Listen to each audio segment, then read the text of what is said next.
Hi, and welcome to this week's market update presentation. Latest news. The US and China are reported to have reached an agreement to reduce trade tensions between both countries during their trade talks last week that took place in London. As part of the agreement, China will agree to restore the flow of rare earth minerals to the US, while the US will pare back its export controls on key technologies, as well as begin to reissue student visas to Chinese students. On the tariff front, however, tariffs will remain in place across both countries, with the average US tariff rate on Chinese imports set at 55% and the average Chinese tariff rate on US imports set at 10%. More importantly, and more recently, on June 13th, Israel launched a surprise attack against Iran, targeting its military leadership and its nuclear program. The Israeli government claims that the strike was a preventative one meant to address an immediate and inevitable threat on Iran's part to develop nuclear weapons. Iran's retaliation since then has been to launch a series of missile salvos against targets in Israel, with most of those targeting Tel Aviv. As the conflict has escalated between the two countries, serious concerns have risen on the region's oil and gas infrastructure. And while so far both countries have not yet targeted oil and gas infrastructure in the region, the risk remains. Additionally, adding concerns to both oil and LNG markets globally are the threats from Iran that it would try to shut down trade flows through the Strait of Hormuz, through which Qatari LNG exports flow through, and through which 20% of the world's oil consumption passes through on a daily basis. Then, moving closer to home in France, news broke of new stress corrosion cracks that were found at the Cerezedo 2 nuclear reactor, rattling power markets in France and its neighboring countries. The discovery of those stress corrosion cracks raised concerns of a repeat of 2022, when widespread reactor shutdowns were enacted as a result of issues being found across the French nuclear fleet. French power prices reacted rapidly and strongly, with prices for the frontier increasing to the highest level since February 18th. Power prices in its neighboring countries, which at times depend on electricity exports from France, also saw electricity prices rising over the last week. Weather. Moving on to the weather forecast, temperatures across most of Europe forecasted to be above average over the next 7 to 10 days, particularly in the later half of this week. In terms of precipitation, limited precipitation across most of Western and Central Europe, with the exception being the Nordics, with Norway expected to see some additional precipitation, particularly at the beginning of this week and at the beginning of the following week. Macroeconomics. Looking at the macroeconomic outlook, we see that we receive new inflation figures for the US and China, showing a relatively stable evolution of inflation over the last month in May. This is likely to lead to the US Federal Reserve to keep its policy of no interest rate cuts at this time, as the inflation rate remains above the 2% target. And over in China, the government is expected to continue to pursue policies to try and spur additional domestic consumption in order to battle the ongoing deflationary pressure the economy faces there. Crude oil and LPG.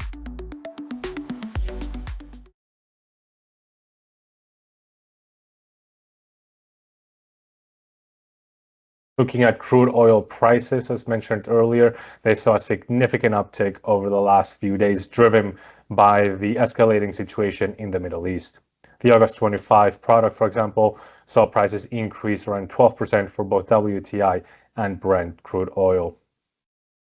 The concern that oil flows from the region would be affected would lead to a significant tightening of the global oil supply and demand balance, and has spurred the rapid surge in pricing. Looking at the global petroleum outlook by the EIA, the outlook remains a bearish one given the expectations of lower overall demand throughout the rest of this year and next year, in part due to the ongoing economic uncertainty, but also the strong supply forecast, particularly as OPEC Plus continued its move to increase production quotas. Now, this assessment was done prior to the start of hostilities between Israel and Iran, and certainly any disruptions to the region's oil exports would have a noticeable impact on any outlook for global petroleum markets. Natural gas. Looking at natural gas prices in Europe with a focus on the TTF price evolution, and here we see a bullish price evolution over the past week, with prices increasing 4.6% for the front quarter and 3.6% for the front year. The increases over the past week were mainly concentrated starting on Friday following the news of the situation in the Middle East, with concerns over Qatari LNG export tightening global LNG markets, leading to that surge in prices. Adding to the bullish sentiment certainly are the warmer weather forecast across Europe, which are expected to increase cooling demand and as a result, gas demand from the power sector accordingly. Moving on to the fundamentals, European gas storage levels increased to just over 53% as of the end of last week. And when we take a closer look to the injection rate, we see that it has remained near the top of the range since 2012. The improved injection rate, certainly compared to last year, has improved the gas storage deficit versus last year, which has now decreased to just under 20%. Looking at total supply and demand, we see that total supply of natural gas in Europe has remained relatively stable over the last couple of weeks, notably higher than at the same point last year. While looking at total demand, we're beginning to see a gradual increase in gas consumption there, primarily tied to the increase in weather conditions resulting in greater demand from the power sector. Looking at the European gas supply mix there, we see a relatively unchanged situation with LNG continuing to be the primary source of natural gas into Europe. Taking a closer look at that supply mix over the last couple of weeks, and there we see that while Norwegian gas flows has come down over the past week, largely owing to a reduction in flows due to maintenance needs, we have seen LNG send-outs increase on the other hand over the past week. Looking at the price competition between Asia and Europe for LNG exports, here we see how the recent uptick in gas prices in Europe has very much reduced the price advantage that Asian consumers had versus European ones, and will certainly be a factor that will incentivize for additional US LNG imports into the continent compared to Asia, as the price dynamics have turned more favorable for Europe. Coal. Looking at the price evolution of coal, we see a relatively stable evolution over the past week with limited movement across the different indices. Over in Europe, we are seeing slightly more uptick, in part due to the rise in natural gas prices, leading to some additional coal-fired power generation potentially as those temperatures increase and demand increases accordingly. On the other hand, we continue to see relatively good levels of stocks for coal across Europe, reducing demand for new arrivals.